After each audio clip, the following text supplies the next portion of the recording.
This is the Thermco MB-80 furnace, primarily used for annealing and oxidation of silicone wafers.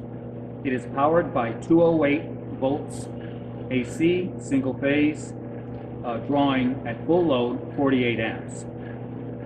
It also requires a water supply of between 0.75 and 1 gallon per minute at a maximum pressure of 40 psi.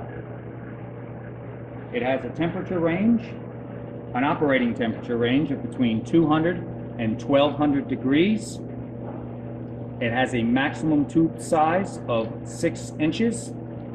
And this particular model has been upgraded to a digital controller.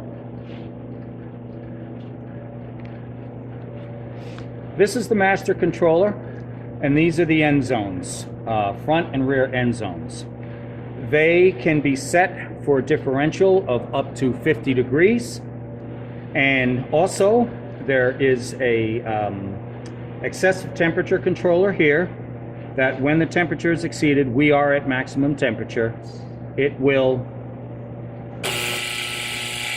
shut down the system, shut down the heaters, and of course, there we go, can be reset. The controls are very simple. There is one master circuit breaker on the back here in the corner. But we can actually shut it off even with it on. When this is turned on, it'll turn on the internal cooling fans. There is a separate 120 volt circuit for the control.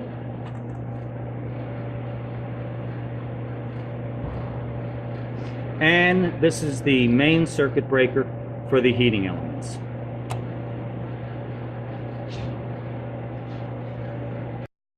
I removed the end cover here so you can see inside. You can see that the forward, forward and the reverse heaters and the center heaters are all heated up. They have excellent uniformity, and this is a very, very reliable piece of equipment.